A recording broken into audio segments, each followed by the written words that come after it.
कुफर किसी का सका नहीं है। हमने लापरवाही बरती, हम उन लोगों की मदद करने की बजाय हमने हौसला शिकनी की और उन कुव्वतों के अलाकार बने जो उनको मार रही हैं। तो आज क्या हम महफूज हैं?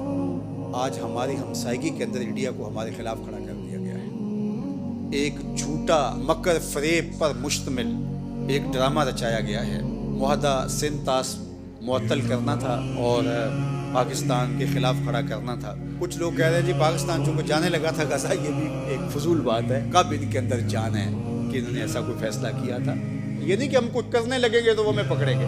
हम कुछ भी ना करें, वो हमें जीने का भी हक नहीं देते। वो तो हमारे मुसलमानों वाले नाम भी गवारा नहीं करते। आप बिलादे गरब के अंदर जाएं, हमारा पर्दा भी वो निकाब नोच लेते हैं कि तुम निकाब भी ना करो। कहाँ गए आज़ादी इजहार की बात करने वाले? वो तो हमारे वजूद को बर्दाश्त नहीं करते, एक एक करके हमें मारते रहेंगे। लेकिन बहरहाल ये मौका ऐसा है कि हमें मुत्तहिद होने की ज़रूरत है, वरना ये बात जहन में रखिएगा, आलमी सतह पर मुत्तहिद नहीं होंगे तो जो हाल हुआ हमारा वो आपके सामने है। और अगर हम मुल्क की सतह पे मुत्तहिद नहीं होंगे तो हमसे कितनी बड़ी ताकत हमारे मुकाबले खड़ी है। और दुनिया के बड़े बड़े जुगादरी और दुनिया के बड़े बड़े बदमाश उसकी पुश्त के ऊपर हाथ रख करके उसको कह रहे हैं तू दलेर हो।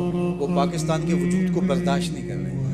पाकिस्तान के वजूद को हमारे कुछ मुस्लिम ममालिक भी बर्दाश्त नहीं करते, इस एतबार से कि ये तरक्की करे। वो चाहते हैं ये मोहताज ही रहे ताकि हमसे टुकड़े लेता रहे और हमारा दस्त न कर रहे। क्योंकि इसका कवि होना, ताकतवर हो जाना उनको भी वारे नहीं। दुश्मन की तो बात दुश्मन की रही और आलमी ताकतों की बात नहीं करता। वो तो इसको हमेशा मकरूज रख के जलील व रुसवा करके इनसे हमेशा अपने मुतालबात मनवाने के चक्कर में रहता है। और हमारा हमसाया तो पहले दिन से हमें कभी उसने कबूल नहीं किया। इंदिरा गांधी ने कहा था कि हमने दो कौमी नजरिए को कब से उखाड़ के फेंक दिया है समुद्र के अंदर।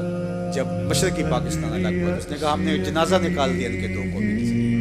अब ये बचा कुचा पाकिस्तान, इसके भी वो टुकड़े बखरे करना चाहते हैं और पाकिस्तान के वजूद को पूरी दुनिया की कोई ताकत कबूल करना नहीं चाहती। अंदर से भी जोकें लगी हैं, नोच रही हैं। पाकिस्तान के साथ जो कुछ हुआ है, आप हैरतज़दा हो जाए, इतने झटके दुनिया का कोई मुल्क सह ही नहीं सकता।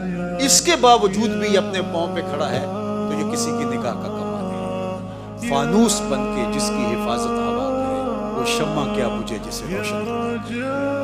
इसलिए पाकिस्तान मैंने बारहा कहा है, मिटने के लिए नहीं, क़यामत तक कायम रहने के लिए मार्ज़ वजूद में आया है। तो इस वक्त हुकूमत के कारपरदाज़ान को और आवाम को, अपोजिशन को, सब लोगों को मिल बैठ के सोचना होगा। मुल्क के लिए अपनी अपनी अनाओं को ज़बह करना होगा और मिल के इस वतन के लिए सोचना होगा। अगर पाकिस्तान है तो हम हैं, और अगर पाकिस्तान नहीं फिर हमारा वजूद कहाँ है। तो अपनी अना को छोटा करें और पाकिस्तान को बड़ा मानें और मिल बैठें। और इस वक्त जो हालिया मसला है, दुश्मन जो हमें आंखें दिखा रहा है, हम मुत्तहिद और मुत्तफिक होकर के उनको बताएं कि ये हमारे दाखिली मामले थे, तुम्हारे मुकाबले के अंदर हम सीसा पिलाई हुई दीवार हैं। और अगर पाकिस्तान की तरफ मैली आंख से देखा, आंख निकाल के रख देंगे। इस कौम के जज्बे और इस कौम का इस पाकिस्तान के साथ ताल्लुक़ की खातिर और वाबस्तगी किसी से छुपा हुआ नहीं है। इंशाअल्लाह अल्लाह इस वतन की हिफाजत फरमाएगा। मैं इस मौके पर पाकिस्तानी गवर्नमेंट को, अपोजिशन जमातों को और जितने भी इदारे हैं सबको कहता हूँ कि इस हसासियत को मद्देनज़र रखते हुए इस वक्त वो जुड़ के बैठे, दुश्मन को दंदान शिकन जवाब दिया जाए। यहाँ कोई कमज़ोर बयान, कमज़ोर बात, कमज़ोर पॉलिसी लोगों को तोड़ के रख देगी और लोगों का मोराल नीचे करेगी। इस वक्त हमें तवाना आवाज़ चाहिए, हमारे कान की आवाज़ सुनने के लिए बेताब है। अस्सलामु अलैकुम व रहमतुल्लाह।